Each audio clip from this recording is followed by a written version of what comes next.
Okay,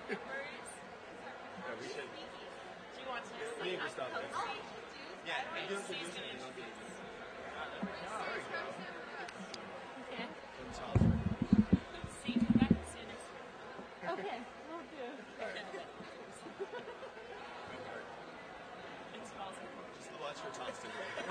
Okay, what's the signal? Now? Hi guys. Can you louder? Okay.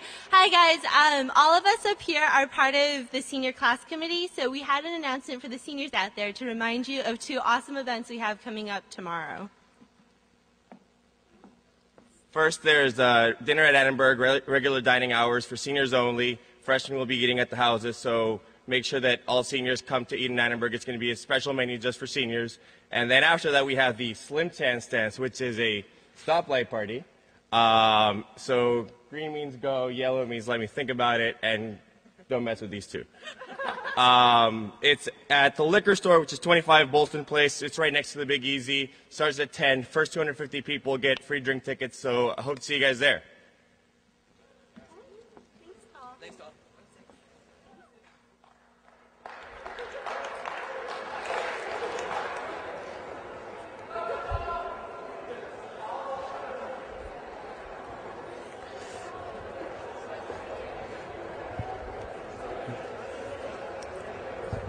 Hi, good morning.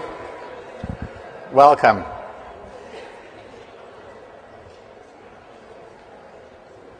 So, what I want to do today is continue the lecture from before spring break. And let me recap a little bit what we talked about then, because there's a lot of change. Can everyone hear now? Who cannot hear?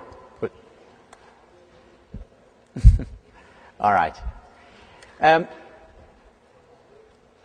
So before spring break, what we talked about, remember the theory X versus theory Y. We talked about McGregor's work, very important work. It essentially launched the human relations side of organizational behavior, alongside with Mary Follett Parker, alongside Mayo with the Hawthorne effect. And remember the Hawthorne effect, where they showed that the light, when they turned up the light, people worked harder. Where they turned down the light, people continued to work harder, illustrating that it's not about just the technical aspects of productivity, but there is a human side where people are motivated and work harder as a result of attention, or as a result of being cared for, or feeling that they're cared for.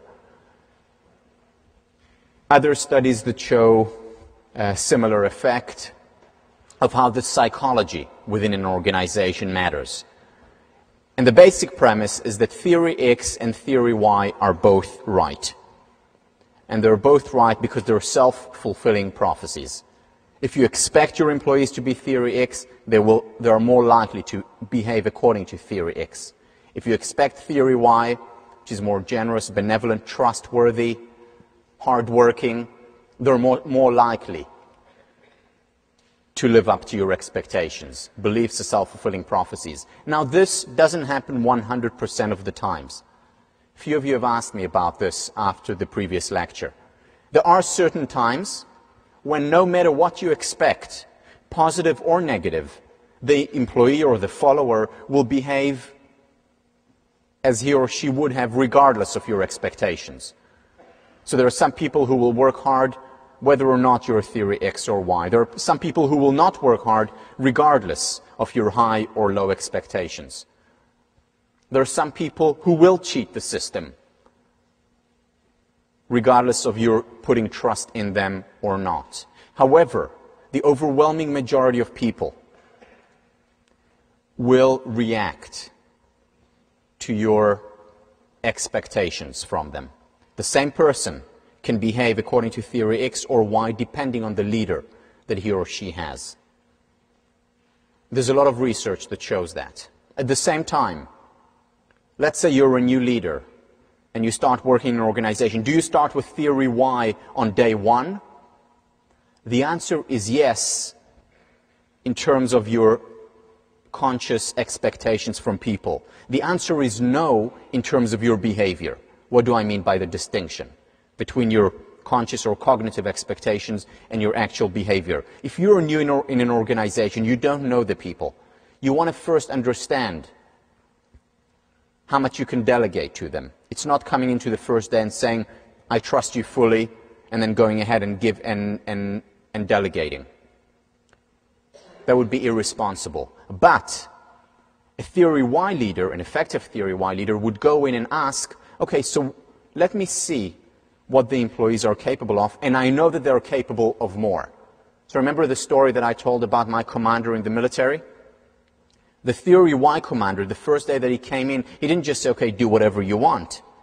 He watched us, he worked with us with an eye to giving us more and more responsibility over time by delegating more and more trust and by teaching us and thereby expanding our capabilities. So it doesn't mean that on the first day of work, the theory Y manager, the effective theory Y manager, just relinquishes all responsibility. Far from it. But there is a conscious decision to, over time, expand the capacities of the employees, knowing that they are capable.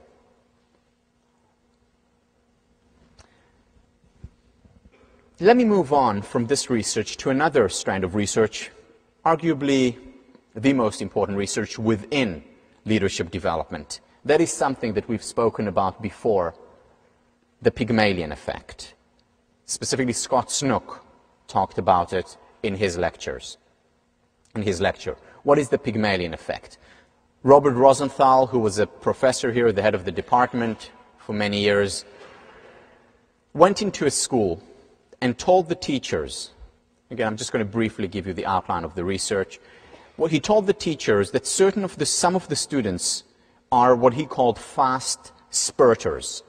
In other words, students that was in first grade to fourth grade who would make a cognitive jump this year. And he ran tests and he said these are new tests developed at Harvard to identify fast spurters. And then, actually, unbeknownst to the teachers, these were regular IQ tests. He went and he told the teachers, you cannot tell these students that they are fast spurters. He went away and came back at the end of the year again. What he found at the end of the year was remarkable change. These students, who the teachers believed were fast spurters, unbeknown to them, they were chosen randomly from among the students. These students who were fast spurters performed better academically, both in the quote-unquote subjective subjects such as English, but also in the objective tests in math, for instance. They improved significantly over that year, even though the teacher wasn't allowed to explicitly tell them that they were expected to become better. But implicitly, this is the message that they conveyed. And also, and here is the key result, their IQ actually increased over the year significantly. Now, IQ is supposed to be a measure that you're born with, right? Your intelligence quotient in your genes, or at most your early years. And what he showed that it wasn't the case. Their IQ actually changed over this year because of expectations. The Pygmalion effect coming from the Pygmalion from ancient Greece, later Pygmalion by George Bernard Shaw, and then My Fair Lady, the musical, was made. So this is where the name came from. With high expectations, students performed better and became smarter. After 1967, this was replicated many times in schools and also in organizations. The person writing about it, Sterling Livingston, wrote, "What managers expect of subordinates and the way they treat them largely determine their performance and career progress." So what they did was they went in, did the similar study. They went into an organization, had them take tests, and randomly said to the supervisors, these are your top performers. They have the capacity to do well. And these top performers actually became top performers. Their levels of absenteeism from work went down, turnover went down, performance, productivity went up significantly because of expectations, even though they were just randomly chosen from the group of employees. John Gardner, a leadership scholar, when the faith is present in the leader, it communicates itself to followers with powerful effect. In the conventional mode, people want to know whether the followers believe in the leader. A more searching question is whether the leader believes in the followers. It works both ways. Beliefs as self-fulfilling prophecies. You get very often what you expect. I want to reiterate something that Professor Scott Snook said when he was lecturing here. He recounted a meta-analysis conducted by Avoli and Luthans, two of the leading scholars in the field of leadership and leadership development. So they did a meta-analysis looking at all the studies on leadership development over the past 100 years. And here is what they found. The largest developmental impact was raising the positive beliefs of followers, instilling in them the conviction that they were better at performance tasks than they thought. Another interesting byproduct of this research, or I should say a corollary of this research in an entirely different area, marriage. The number one predictor of happy marriages is if the spouse believes that the husband or wife are better than they believe about themselves. In other words, if they have high expectations of them, look at them in a positive light, they're more likely to succeed in the long term in marriage and be happier. Now think about it. Many people would call this illusions. There's a lot of research in psychology on the positive illusions. But as we've mentioned before, these are not illusions. These are simply seeing the potential. That's seeing a seed. Now, if I see a seed and say this can be a tree, am I being delusional? Is it an illusion? Even though it is not a tree? Absolutely not, because I see the potential there. Appreciative inquiry. This is the whole premise of it. You appreciate the positive. You make it grow. Doesn't mean ignoring the negative, but you appreciate the positive, which is what this course is very much about. And this is also what you're going to do this week within your coaching groups. Yeah, you're going to talk about things that didn't work, but mostly you're going to be appreciating the positive, making it grow, having high expectations, the number one developmental tool that you have, and it's so easy to do. It's so easy to do, but the problem is that it's done so little.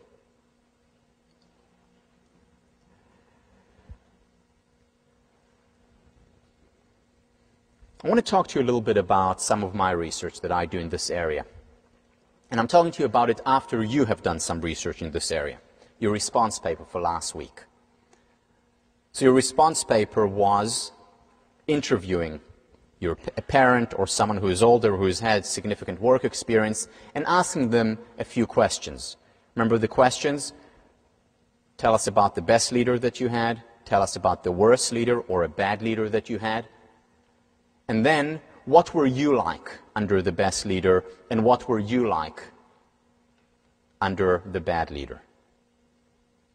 And the purpose of this experiment is to show the self-fulfilling prophecy nature of leadership, or how the behavior of the leader determines the behavior of the followers. Let me show you some samples. I did this research at the Harvard Business School, where I interviewed MBA students. They come in, average age of an MBA student is 27. The ages range from 25 to 45 in my study. And what I asked them are these same questions. Not as leaders, but as followers. What were you like Now, these are highly ambitious individuals, want to do well. Here they are, under bad leadership. How do they describe it? I'm taking just random quotes, or not so random, but just a few quotes. He was bright and he didn't tolerate fools, and they weren't fools. They were trying to get to understand what he was saying. He didn't trust others' capabilities as he did his own. Theory X. I wasn't given any guidance. He wasn't leading me or teaching me. I never got any feedback on ideas. The leader is teacher. He wasn't direct and honest enough to give the bad side. He was always selling the dream. Inauthentic leadership. He was above us all, flying with the eagles above while dealing with the turkeys below. Arrogance. Now, what were these MBAs? They weren't MBAs at the time, but what were these highly accomplished, very driven individuals like under these bad leaders? Again, a sample of quotes. I was cautious a lot of the time and I was frustrated. I didn't really throw myself into the job. Self-fulfilling prophecy. You get what you expect. I had no motivation. I didn't do anything that was particularly productive. I did what I was told. There was much turf fighting, infighting. It made for a lot of disputes. Conflict went up significantly. Teamwork goes down under Theory X. I was choosing the path of least resistance. I was doing the minimal work. I didn't excel. I didn't go beyond what the job required. Doing the minimum, trying to get away with as much as possible, trying to get to Friday. After a while, you become cynical about both the person and job. You really do the bare minimum. Now let's look at these same people, the mirror image, working for different employees. What were they like? He made us feel like there were no boundaries to what we could be doing. Expectations, self-fulfilling prophecy. He was very honest in his feedback with people. I always knew how I was doing. Remember what I've made the distinction very often. The best leaders are not leaders who are always nice to their employees, in the sense of always giving them the good news. Rather, they're beautiful enemies, combining the beauty with the challenging part. You know where you are with these leaders. And while they challenge you, they challenge the behavior, never the person. Remember the distinction we made before break. He took the initiative to build morale in the office. He was sensitive. And after we had worked long hours, he made sure we had a great dinner. Simple things, little things. And you know what happens in organizations? That many people say, well, we need to up the bonus at the end of the year. And they up the bonus, and sure, it's motivating. But the little things are much more motivating in the long term. Showing that you care. Remember the Hawthorne effect. Just by showing that they care, by turning on the lights and off the lights, that was enough to increase productivity. By the way, same with relationships. You know, we think, well, I'll get them a big present, you know, a large wedding ring or a band or a diamond ring. These are the important things. Yeah, they're important and people care about them, sure. But the most important things are the little things, the details, remembering the flowers, the dinner, the nice conversation. These are the things that make the most difference in any relationship, also in a leadership-follower relationship. He was always willing to take a chance and trust people, give them responsibility and push them. If you give trust, you get trust back. Remember equity theory. People want to reciprocate what they receive. And finally, whenever we brought something up, he had the openness to listen to other people and make the changes. The idea that he actually listened to you made a difference. And this person told me that the leader wasn't always implementing the changes, but he always listened, always validated what the person had to say. So what were these MBAs? The same MBAs that before, remember, weren't working hard, just wanted to get to Friday, put off the work, did the bare minimum, What did these same people do under a different leader? I was a different personality for both leaders. I was more relaxed and enjoyed working with him. I brought in my personal interests, my humor. It's one of the first things that goes under Theory X, is humor. He's a guy I thought a lot of and wanted him to think a lot of me, so I worked the hardest. This is equity theory. Trust me, I want to reciprocate that trust. I was much happier, more productive. You move away from selfishness and toward more group-oriented ways of thinking. Group teamwork goes up significantly. I was calmer and more confident. There was psychological safety there. I wasn't afraid of failing. It's like a marriage, where you marry someone and this person brings out all the good things in you. It really is. Well, almost. Does this resonate with what you got in terms of your result? I mean, could you see this in your, not always, by the way, but very often, this is what happens. To summarize what Goethe said, treat a man as he is, and he will remain as he is. Treat a man as he can and should be, and he shall become as he can and should be.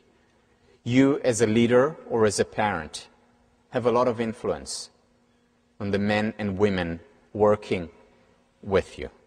A lot of impact you can have. And the question is, what do you expect? Because it's your expectations that very often will determine the outcome. Now, one interesting thing that I found in this research is that, as I said, it wasn't always the case. Sometimes it worked the other way around. Because you see, as you can see from this model, it is circular. In other words, you can influence the web of leadership that Professor Kellerman talked about. You can influence the web of leadership anywhere on this loop. The easiest is with the leader assumptions and behaviors. But you can also do it with the followers' behaviors. In other words, it's not all contingent on the leader. Remember what Professor Kellerman talked about. To get bad leadership, you also need bad followers. And it works the other way too. To get effective leadership, very often you need good followers. About 10% of my sample, just under, told me how their behavior didn't change and how over time the leader's behavior changed, where they had high expectation of the leader.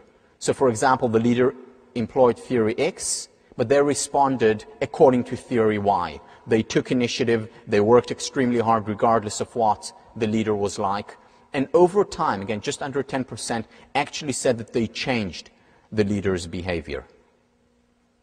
More often than not, the people left. Again, these accomplished individuals could afford to work anywhere. I mean, they could find a job anywhere. It's what Peter Drucker says. Your best employees are volunteers. So they just left. But some people, either because they liked the organization or because they believed in their leader, they stayed out, and sometimes, not always, but sometimes were able to influence the leader's assumptions and their expectations.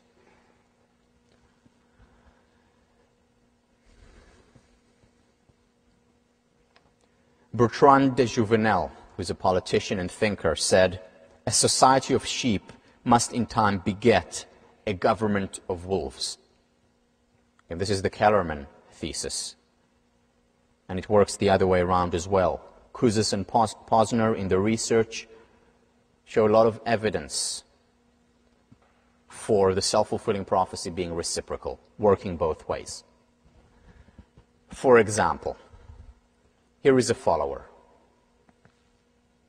Warren Bennis. The follower who is willing to speak out shows precisely the kind of initiative that leadership is made of. Here is a follower who became a leader and transformed this country.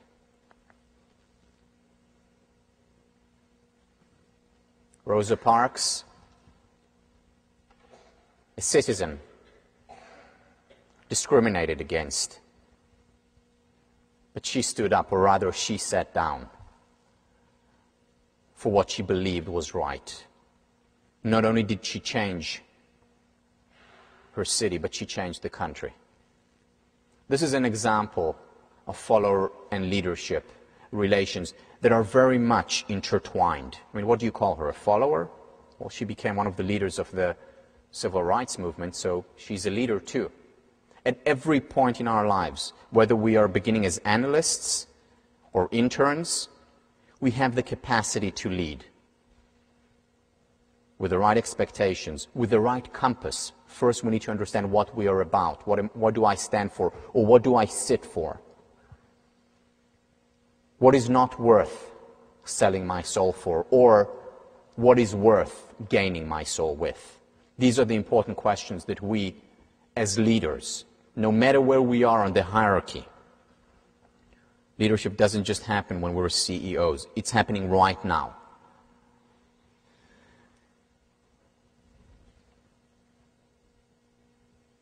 The line between leadership and followership, this is the argument that Professor Kellerman is making in her next book, and that she made in our last lecture, in our previous lecture. The line is really blurry, and no one blurs this line more than Robert Greenleaf. And what Greenleaf does, or did, he was a leadership scholar and read about these things, and suddenly, and one day he read Hermann Hesse's Journey from the East. And this is a book about a group of Westerners who went to the East and had a chaperone, a servant, that they took in order to show them around. And that chaperone shepherded them through the mountains, did what they asked him to do. And at the end of the trip, he disappeared. And it was at that point that they realized that he wasn't their servant, but rather their leader. And this book had a lot of impact, a book I highly recommend reading, Journey to the East. A lot of impact on Robert Greenleaf, who came up with the idea of servant leadership. And what he found through his research is that throughout the ages, and you look at religious leaders, you look at business leaders, you look at political leaders, the greatest ones perceive themselves as servants of the people. Nelson Mandela, one of the greatest leaders in history, spent 27 years in Robben Island, imprisoned. He comes out 1994. Just imagine what it's like. The whole world hasn't seen him for 27 years. Comes out to freedom. Cameras on him, the person who's going to lead South Africa in the post-apartheid era. Icons of our era. Cameras are on him. What is his first sentence to his people as he comes out? To his people and to the world. First and foremost to his people. I am your servant. Now this is a great leader. See, because traditionally, this is what the organizational chart looks like, right? This could be the president of the country, CEO of a company, chairman of the board, whatever it is. This is what traditionally the organizational chart looks like. What great leaders do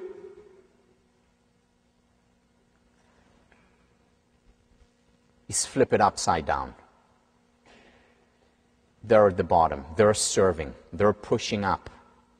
They're serving the people working for them, who are serving the people working under them, all the way up to the citizens or the customers. Leader as servant. You see it with Anita Roddick, with Jack Welch, Herb Kelleher from Southwest Airlines, Mandela, Gandhi, Martin Luther King, Moses, Jesus, Muhammad, as the servant, the Buddha, Confucius, explicitly talks about this. Every great leader throughout history. To paraphrase JFK, ask not what your followers can do for you, ask what you can do for your followers. This is the leader as servant.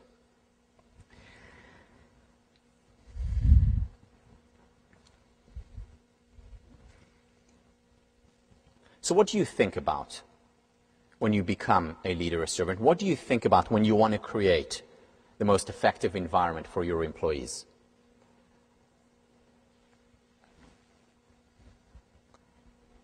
The first thought, again, to go back to what Gandhi said, which I've quoted often, be the change you want to see in the world. It comes from leadership development, is very much about personal development. What do I want to see in the world? Let me become it. Do I want benevolence? Do I want generosity? Do I want openness? Do I want trustworthiness? Do I want compassion? Do I want hard work? What do I want to see in the world, or in my small world, my organization, or my family, and let me embody it? Remember the exercise with the cheek versus the chin. People will, or your followers will do what you do, not what you say, in most situations. Let me share some research on embodying leadership. Lieberman and Yalom and Miles. This was done out of Stanford back in 1973. This was a time when the human potential movement was at its peak. Some of you may remember or may know about the EST, or the Landmark Forum, or Anselm with Maslow, human potential movement at its peak. And what they wanted to understand was, why do some of these workshops work, whereas others do not? And what they found was that it depended largely on the person delivering the message rather than on the message itself.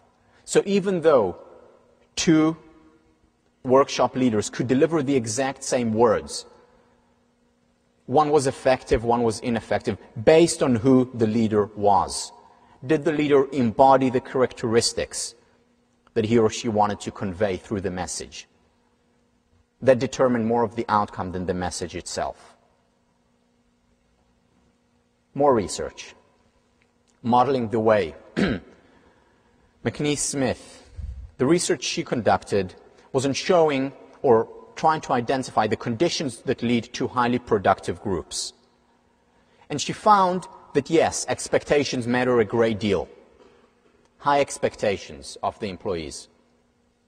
But there was a caveat.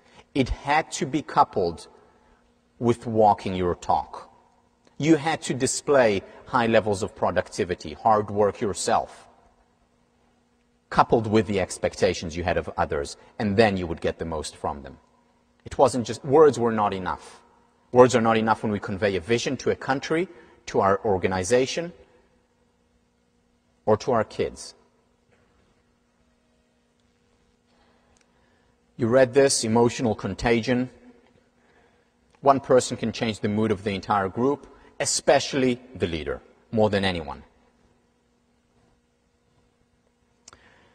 Daniel Goleman, who did the most work on emotional intelligence, who very much brought together a lot of the research on the topic.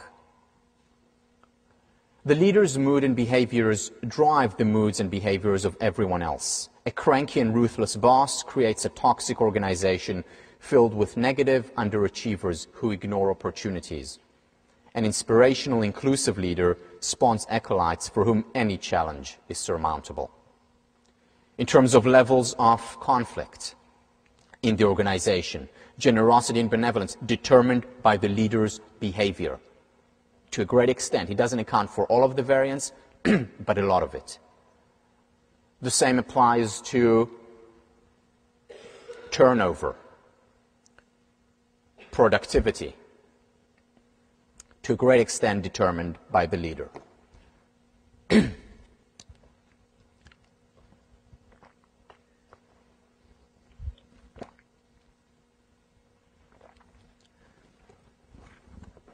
Goleman continues. Our analysis suggests that, overall, the climate, how people feel about working at a company, can account for 20 to 30% of business performance. That's billions of dollars for many organizations.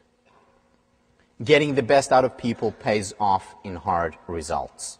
If climate drives business results, what then drives climate? Roughly 50 to 70% of how employees perceive their organization's climate can be traced to the actions of one person, the leader.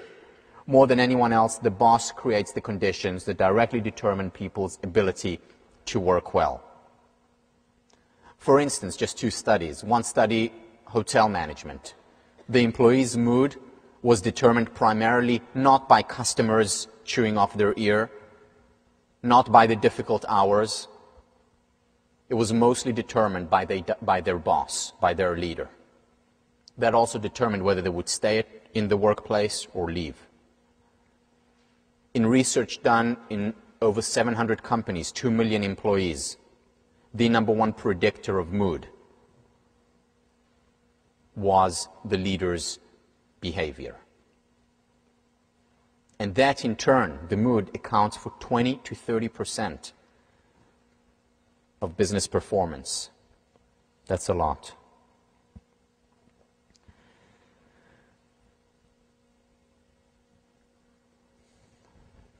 So to summarize, what does the great leader do?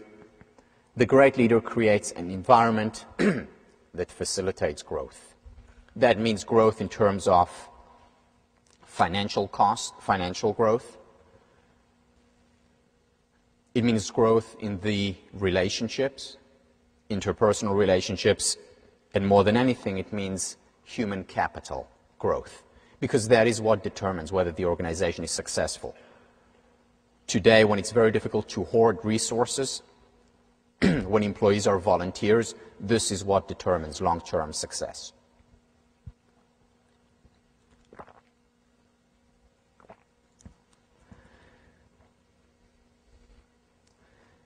Let's look at the process of this growth. What does this look like?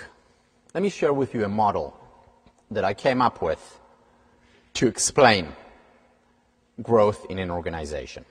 This model talks about our cognitive state at different points in a process of learning, our personal ones or the organizational ones. The first step in this model, it's very difficult to find the source. Some people say it's from McGregor, but it's all over. Many people have used it, so I really don't know who to cite. But people say that the first person to use it was McGregor, who actually came up with theory X and theory Y. This is one stage where we can be in the learning process. Unconscious, incompetent. Unconscious, incompetent, this is where we are doing something wrong, we're making a mistake, an error, but we don't know it. For instance, I'm behaving rudely toward my employees, and I'm not even aware how destructive that is or the implications of what I'm doing. Unconscious, incompetent. Or you can take it to other domains, tennis. I'm hitting a backhand, but my follow-through is not in the right direction. I'm not aware of it. Unconscious, incompetent. The problem with being unconscious, incompetent, first of all, the significance of it is that everyone at one stage or another is unconsciously incompetent. Whether you're 18 or 88. The problem with being unconscious incompetent is that very often it leads to a downward spiral with the environment. For instance, an unconscious incompetent leader will upset the employees. More and more employees will get upset. The best ones will leave. He will attract people who have no choice but to work there. And the organization ultimately will suffer a great deal in the long run. Or in tennis, the way it can interact with the environment is that players will know your weakness and will start playing to your backhand, will understand, will know your game better. Very often this is what happens, which is why it is so important to have safeguards.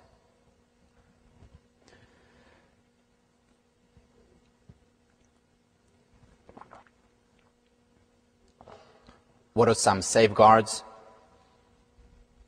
Coach. Whether it's a sports coach or an executive coach, to open my eyes. Beautiful enemies. So important to surround yourself with beautiful enemies.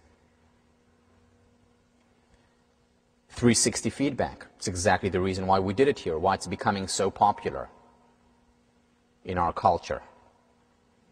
Emotions.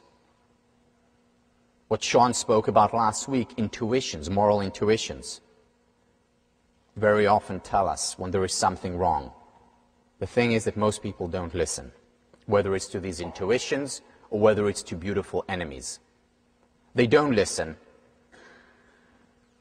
but those who do move on to conscious incompetent. Now I'm aware that I have a problem with my backhand. Now I'm aware that I'm hurting the other person, myself, and the organization by being theory X or by being rude. However, most people, even though they're aware, they will go back, they will revert back to the unconscious incompetent. It is very difficult to change a habit. It is difficult, it is scary, it is challenging for many people. So most people just rationalize why they're behaving the way they are. Theory X leader rationalizes the behavior. But people who continue beyond very often go to conscious competent. I've just changed my follow-through in tennis. I've just changed my behavior. I've become more benevolent and generous toward my employees. Conscious competent. The problem here is that very often we go back to unconscious incompetent. Why? Because changing a habit is difficult. Remember John Dryden, we first make our habits and then our habits make us. Why else do we go back? Because usually we go down before we go up again. Right? If you just change your grip, those of you who play sports, racket sports, if you just change your grip, your game will go down before it goes up again. If you just put on a new behavior in terms of leadership, your performance will go down before it goes up again. And the inclination is to say, forget it. I'm going back to my habits, to the old and tried ways. Maybe they're not great, but they're better than this. This is also on the organizational level why it's so difficult to make a change. It is so difficult because there is no psychological safety, no space to fail, no space for going down before going up again. So a lot of conditions need to be in place for us to get past conscious competence to unconscious competence. This is where we're doing the work and we're doing it well. We're doing the work and we're doing it well. The backhand feels natural again. Being a Theory Y manager feels just right, as if I've been doing it my whole life, after forming a new habit. But there is also a danger here. The danger is that unconscious competence, because I'm doing things so well, because things are going so well, I develop hubris, overconfidence, or what is called success-induced blindness. Success-induced blindness. This is very common among highly successful CEOs. They do well, things are going well, and they stop listening. People's Express was an organization, an airline that started back in 1980. By 1984, it was worth over $2 billion. At the time, the fastest startup in history. Don Burr, the founder of People's Express, was on the cover of every magazine. I want to show you a brief excerpt of Don Burr. I'm not going to show you the whole excerpt. I'm going to stop after 2 minutes because we have to leave. But I want to just give you a sense of Don Burr. Until 1984, the most successful. From 1984, by 1986, bankrupt. Why? because he stopped listening. He was so successful, so powerful, that he stopped listening to his employees, to his board, to the surveys that were showing that People Express was becoming, in the words of many of the customers, people's distress. Don Burr, this is an interview at Harvard Business School. Missed that whole thing, you know, like Gary Hart and with the women's revolution, it went right by us. Let me try to explore a particular area here, and that's this. Do you think that despite the, what would be your recommendation to a new entrepreneur thinking about starting up his company or her company? Would you recommend, do you still believe that this philosophy and approach to managing is a viable one for the long pull? It has a lot of attractions from a human resource point of view in terms of motivation and enhancement and development and competence and commitment and all of those things, cooperation. But it ran into some problems, and I guess the bottom line I would like to ask you about is, do you believe that it has applicability and has in other situations to other companies, despite the problems that you ran into, or, and if so, in what way should it be applied? Yeah, oh, yeah, absolutely. I'm, as I'm sure you know, Mike, I'm going around the country, around the world, talking about the efficacy of freedom, about emancipating people, and getting the energy flow that occurs when you do that. I'm writing a book about the glory of People Express, which was the emancipation of our people, the freedom of our people, of transforming, of talking about transforming organized settings from one of putting people in little boxes and telling them what to do for the next hour and don't do anything after that and I'll give you another order later, transforming that into freewheeling corporations where people are charged with responsibility and for getting it done and getting it done within the confines that that organized setting has. So I go around, talk about this. I'm writing a book about it because I think the highest leverage for me is to bring this kind of human thinking to the workplace to the best of my ability. That's the glory of People Express. The other thing that I'm talking about and writing a book about is the frustration of People Express. Is if that was so good, if freeing up the people was so remarkable, if they did such great things, if they were so highly productive, if they could generate the same level of revenues as American Airlines and do it with $1 billion a year less expenses, $1 billion a year less expenses, same revenue, that's how productive they were. How come it didn't work? Okay, so the frustration of People Express I'm writing about is these other things that we talked about. Okay, so what did you learn about the people things that didn't work? You know, and the people things that we talked about, the nature of leadership, and the fact that watch out for leaders who are too successful. When they get too successful, start trying to find a way to put a rope around them. Countervailing power. I don't think a CEO should be in a position like I was in. I had too much power. I mean, it took an extremely powerful board member to, after 4.5 years of going from 0 to 2 billion, to say, Don, don't you think you ought to think about? I mean, here I was, a multi-millionaire, and, you know, and on the cover of every magazine. What's he going to say to me? You're not doing it right? When every vision I'd had was in full swing? So a CEO should have a very strong board. A board of directors, we all complain about them. It's not quite right. Oh, they don't do this, they don't do that. They're not that bad. So, give me 1 minute. So what he's saying here, and later in this piece, again, a minute later, he says, you should listen as a CEO to everyone. Listen to your mother, listen to your board, listen to your friends. That's how you avoid the success-induced blindness, and that's how you reach the spiral. Because the thing is, we all go through this spiral, and we'll go through this spiral till our last day. And the key is not to be here. It's inevitable that we're here at times. The key here is how do we spend the minimum time unconscious and competent. And to do that, we have to listen, we have to be open, we have to create a personal board of directors, a group of friends, of beautiful enemies, who will tell us where they're frustrated and who will also appreciate our glory. See you next week.